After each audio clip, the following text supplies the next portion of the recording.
Morgan stepped out onto Hawthorne House's crisp winter lawn and drew in a deep breath, expelling it slowly in a cloud of white.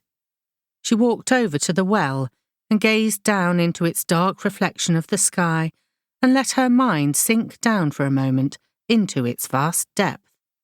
Her lips twitched in a tiny smile. When she had been 17 and fairly newly arrived at Hawthorne House to stay, Selina had brought her over to this well and demanded to know where it went, what was at the bottom of its depths. Morgan touched the toe of her boot to the surface of the water, and ripples spread out like a fan. She'd looked at Selina with narrowed eyes and demanded to know whether she was being tricked. What sort of question was it, she wanted to know? Where did the well go? To some sort of underwater reservoir, surely. The thought had made her shiver, she remembered. The idea of a great underground cavern filled with water. Would it be full to the brim? She'd looked at the well and thought it must be, and she'd said as much to Selina, who had told her that was the wrong answer and had left her there to find out the right one. Morgan closed her eyes. It had not been as far through the year then as it was today, but it had been cool enough, she recalled. She'd stayed at the side of the well all the afternoon, and the next, growing stiff and cold and disgruntled. Looking down into the water had made her stomach flip-flop. The thought of all that deep, cold water under her feet. The thought of falling into it. A shadow caught at the water's reflection, and Morgan cast her gaze upwards. A hawk flew overhead, wings outspread, riding the air currents, its hooked beak and speckled feathers recognisable even from the ground.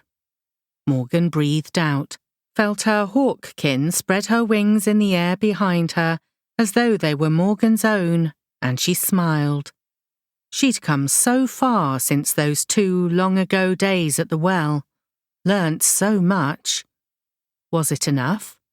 Was there more she could do? More uses to which she could put her knowledge and her magic? She could, she supposed, cast about for a young woman to train to be the next Lady of the Grove after herself, but she found herself balking from that idea. Clarice was too young yet, and the only other candidates she could think of, her nieces, were also too young yet. So that would not be the answer, and that was well, Morgan decided. She wasn't ready for that, because, as it happened, she thought Grania and Ambrose, and this Maxon, were right.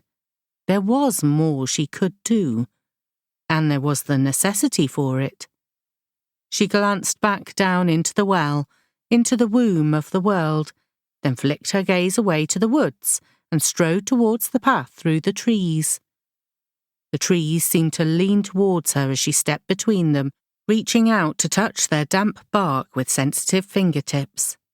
She slowed her breathing even as she quickened her pace and let her senses spill over. She was seeking the wildwood, the otherworld forest, where she could walk and sing and know the ways of the world. And she was seeking Katherine. Rarely, if ever, had she called the woman to her.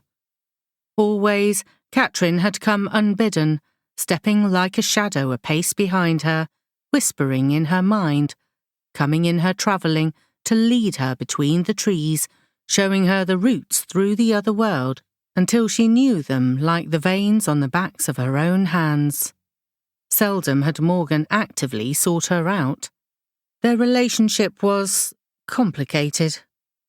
But she called to her now as she walked through the deepening shadows of the wildwood.